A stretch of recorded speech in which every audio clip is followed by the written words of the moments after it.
अच्छी वीडियो डाली है। कौन सी? आवाज से दिखा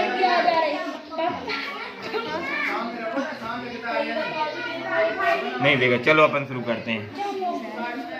इस सुंदर विश्व को जानने और समझने की रोचक यात्रा की ओर अग्रसर होते रहेंगे। अग्रसर यानी आगे बढ़ते रहेंगे। इसके लिए हमारे पास एक नया विषय है, विज्ञान, है ना। इस पूरे संसार को, इस दुनिया को, इस विश्व को समझने के लिए हमारे पास कौन सा विषय है? विज्ञान। विज्ञान से हम क्या समझेंगे? विश्व समझेंगे, है ना। विश्व के बारे में नई नई जानकारियां प्राप्त करेंगे। विज्ञान, इस विषय के अद्भुत संसार में हम आपका हार्दिक स्वागत है। विज्ञान देखने, सोचने, समझने और कार्य करने का एक सशक्त माध्यम है। किस का माध्यम है?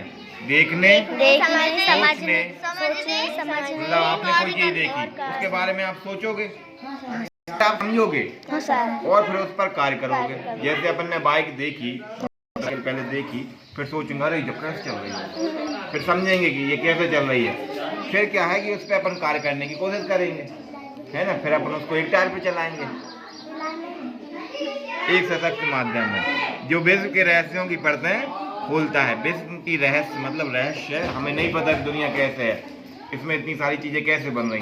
धीरे धीरे हम उनके पता करते जाएंगे तो एक परत हट जाएगी, फिर दूसरी चीज के बारे में पता चला तो दूसरी परत हट जाएगी। इस तरीके से हम उसकी परतें हटाते जाएंगे, खोलते जाएंगे और सीखते जाएंगे, है ना। यह एक रोमांचक साहित्यिक कार्य की तरह है जहाँ हम प्रश्न पूछते हैं। साहित्यिक कार्य कौन सा है? प्रश्न पूछना। कौन सा है? प्रश्न पूछना एक साहित्यिक कार्य है जो आप लोग नहीं करते हो। करते हो आप लोग? प्रश्न पूछते हो नहीं पूछते हो? पूछते हैं। तो और ज्यादा प्रश्न पूछना चाहिए। प्रकृति के विभिन्न आयाम खोजते हैं और ये समझने का प्रयास करते हैं कि ये सब आखिर होता कैसे है। प्रकृति के विभिन्न आयाम, अलग अलग चीजें समझने की कोशिश करते हैं और हम ये प्रयास करते हैं कि ये सब आखिर होता कैसे है। ये सब जानने के लिए सबसे महत्वपूर्ण है जिज्ञासा। सबसे महत्वपूर्ण क्या है? जिज्ञासा। जब तक आप में जिज्ञासा नहीं रहेगी, जिज्ञासा मतलब उत्सुकता, उत्सुकता मतलब किसी भी चीज के बारे में जानने की ललक कि यार मुझे पता करना है कि ये कैसे होता है ना। जैसे कि आप डांस सीख रहे हो, वो पैर चला रहा है तो आपके पर ये ललक होनी चाहिए कि ये पैर कैसे चल रहे हैं, है ना। कोई जंप कर रहा है तो ये जंप आखिर कैसे कर पा रहा है। कोई यदि बाइक चला रहा है तो ये बाइक कैसे चला पा रहा है। कोई यदि कार चला रहा है तो वो कैसे चला पा रहा है ना। जैसे बच्चों में रहती है ना कि वो देखते हैं बड़े बड़े मोबाइल कैसे चला रहे हैं खटखट, वो कैसे इतनी जल्दी सीख जाते हैं। आपने देखा होगा 1-2 साल के बच्चे हमसे ज्यादा जल्दी मोबाइल सीख जाते हैं। उनमें क्या ज्यादा रहती है? उत्सुकता। क्या ज्यादा रहती है? उत्सुकता। और क्या कह सकते हैं इसको हम? दूसरा नाम क्या था? जिज्ञासा। क्या था? जिज्ञासा। उनमें जिज्ञासा, उनमें ललक बहुत ज्यादा रहती है कि यार एक बार ये मोबाइल मुझे मिल जाए।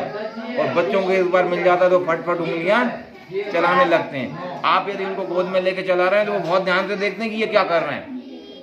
आपको समझ में नहीं आएगा कि आपने बैक किया और इधर गए और इधर से इसको खोला, उनको पूरा समझ में आ जाता है और वो फट से उसको चलाने लगते नहीं चलाने। तो उनकी जिज्ञासा बहुत ज्यादा तेज रहती है। किसी भी विषय को जानने की ललक बहुत ज्यादा तेज रहती है। इतना भी टेढ़ा मत करो भाई, ठीक है। इसी जिज्ञासा की इस पुस्तक का शीर्षक भी आया और इसी जिज्ञासा से इस पुस्तक का शीर्षक। इस पुस्तक का नाम अब विज्ञान की जगह उन्होंने क्या रख दिया? जिज्ञासा। आपने पढ़ा? हाँ सर। हाँ, तो आप अब समझ गए होंगे कि इस पुस्तक का नाम क्यों रखा। क्योंकि आपको उनमें जिज्ञासा जगाना है। वो चाहते हैं कि आप में क्या आ जाए? जिज्ञासा। जिज्ञासा आ जाए मतलब क्या आ जाए? उत्सुकता, यानी कि ललक आ जाए किसी भी। अब किसके विषय में आ जाए? सर मतलब विज्ञान से मतलब नहीं, दुनिया को समझने के बारे में, दुनिया को देखने के बारे में कि यार ये कैसे हो रहा होगा। हर चीज में प्रश्न पूछने की क्या आ जाए? जिज्ञासा आ जाए, काबिलियत आ जाए कि कोई भी चीज आप देखो तो सोचो यार ये कैसे हो रहा होगा, है ना। ये सब क्या होती है? जिज्ञासा होती है।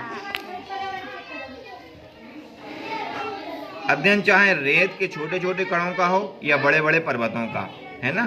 चाहे रेत, छोटी रेत के बारे का अध्ययन कर रहे हो या फिर बहुत बड़े बड़े पर्वतों का, एक घास के तिनके का हो या विस्तृत जंगल का हो। या तो आप एक घास का अध्ययन कर रहे हो या फिर पूरे जंगल का, हमें सदा ही नित्य नई खोजों के लिए प्रेरित और उत्साहित करता रहता है।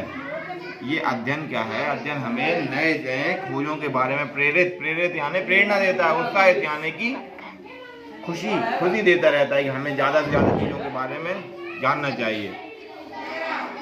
क्या आपने कभी रात के आकाश में चमकते तारों को ध्यान से देखा और ये सोचा कि तारे चमकते क्यों हैं? क्यों चमकते हैं? तारे क्यों चमकते हैं? सोचा आपने कभी? नहीं सर, नहीं। चलो आप बताओ, आपके मन से बताओ, तारे क्यों चमकते होंगे? क्या रात में कोई उनकी लाइट चालू कर देता है? नहीं सर। फिर? हाँ आप बताओ।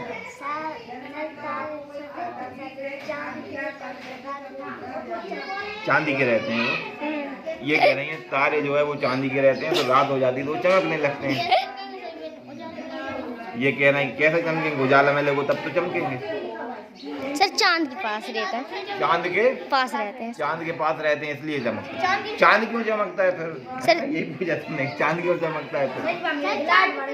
वहाँ में एक लाइट भर देते हैं, ये कह रहे हैं। सर चांद सर चांद क्यों चमकता है आप बताओ? सर लाइट पड़ती है। क्यों नहीं, ये रात क्यों रहती है? वही तो हम पूछ रहे हैं। सर क्योंकि सर चांद सर उजाला देता है। आप बताओ क्यों चमकते होंगे? अच्छा सूरज क्यों चमकता है? जलता है। क्या जलता है उसमें? सर आग जलती रहती है उसमें, लगातार उसमें आग जलती रहती है, इसलिए उसमें खुद का प्रकाश है ना? खुद की लाइट है, खुद की बैटरी, खुद की डीपी है, ये मान सकते हैं, है ना? वो खुद प्रकाश उत्पन्न कर रहा है और पूरी दुनिया को भी रोशनी दे रहा है। पूरी दुनिया को भी रोशनी दे रहा है, प्रकाश दे रहा है कि नहीं दे रहा है? सर चांद के अंदर है सब। अभी अपनी ये बताओ, दिन में सूरज भी नहीं निकला फिर भी रोशनी है कि नहीं है? हाँ सर। क्यों है रोशनी? क्योंकि सर वो उजाला दे रहा है। क्योंकि वो ढका जरूर है बादलों में, लेकिन अभी भी वो हमें क्या दे रहा है? उजाला दे रहा है, प्रकाश दे रहा है, फोटोन दे रहा है, जिसकी वजह से यहाँ पे उजाला है। यदि सूरज नहीं होता तो अभी क्या हो जाता? अंधेरा हो जाता। मतलब हमें भी यहाँ पे जो उजाला मिल रहा है वो किसकी वजह से मिल रहा है? सूरज। ये आपको कभी पता था? हाँ सर पता था। तो किसकी वजह से मिल रहा है? सूरज की वजह से। तो फिर हम ये क्यों नहीं सोच सकते कि चांद किसकी वजह से चमकता होगा? सूरज की वजह से। Very good. क्यों चमकता होगा? हाँ चांद पे सूरज की समझ में आ रही है बात? चांद में किसकी रोशनी पड़ती है? सूरज की।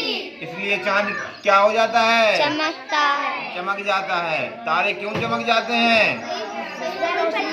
उन पे भी रोशनी पड़ती है। Very good. उस पे भी रोशनी काय की? सूरज की। चांद में, तारों में खुद की रोशनी नहीं है, उसमें खुद की रोशनी नहीं है।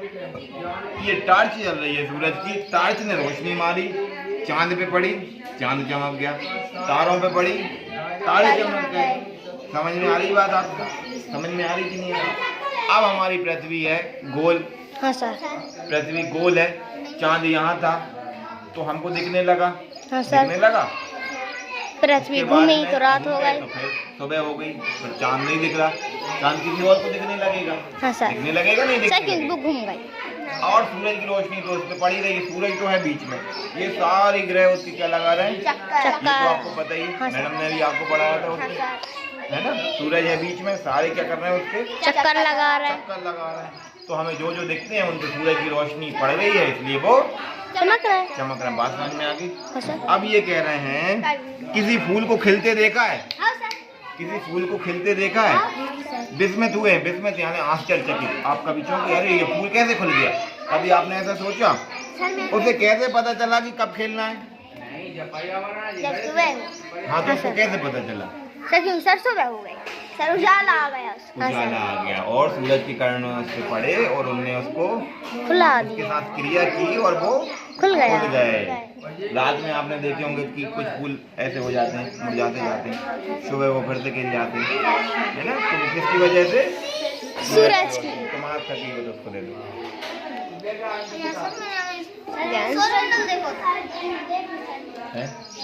सूरजमुखी का फूल कैसे खिल जाता है? बाद में गिरता है क्या कभी? नहीं। रात में नहीं खिलता है, वो दिन में ही खिलता है। क्यों खिलता है दिन में? रोशनी पड़ती है। किसकी रोशनी पड़ती है? सूरज की। तुम्हारे पास है रोशनी? है तो ढूंढ रहा तो कहाँ है? बल्ब आंखों में, हाँ सर। जिसकी वजह से दिखता है। ये सब विज्ञान द्वारा उजागर होने वाले अनेक रहस्यों के कुछ उदाहरण मात्र हैं। विज्ञान के बारे में सबसे रोचक बात यह है कि ये सर्वत्र है, मतलब हमेशा है, हर जगह है। महासागर की गहराइयों से लेकर बहुत बड़े बड़े समुद्रों की गहराइयों से लेकर अंतरिक्ष की व्यापकता तक, माने हमारे आसमान अंतरिक्ष से भी ऊपर। हाँ, अंतरिक्ष में जाएंगे तो उड़ेंगे। कौन सी चीज है? ये घूम तो रहे हैं। चलो ठीक है, एक चीज और रह गया। हाँ सर जोड़ रहे हैं, सर ये उड़ रहा है। हाँ, वो उसने ये पूछा कि मान लो उड़ तो रहे हैं, ठीक है, सुनो अब हमारी बात। वो ये कह रहा है कि जैसे कि हवा में यदि अपन कोई चीज छोड़ दें तो वो आज तिलक में उड़ते उड़ते कहो अबेला पहुंच जाए, फिर उड़ते उड़ते कहो विदिशा पहुंच जाए। ऐसा हो सकता है हवा में, हो सकता है ना। यदि किसी चीज को हमने नदी में छोड़ दिया तो यहाँ से बहते बहते विदिशा पहुंच जाए, विदिशा से पहुंचते पहुंचते बीना पहुंच जाए, वहाँ से ओरछा पहुंच जाए। ऐसा हो सकता है। तो ये जो लोग हवा में ये तैर रहे हैं, ये जो ग्रह हैं नो, ये क्यों नहीं इधर उधर क्यों नहीं हो रहे? ये खो क्यों नहीं रहे? है ना? नहीं, हवा तो है। हाँ, एक तो वहाँ ऑक्सीजन नहीं है ना, जिसकी वजह से अपन सांस नहीं ले पाते। और उसके बाद में क्या है कि नहीं, वो ये कह रहे हैं वो उड़ तो रहे हैं लेकिन वो खो क्यों नहीं रहे, है ना? यही है।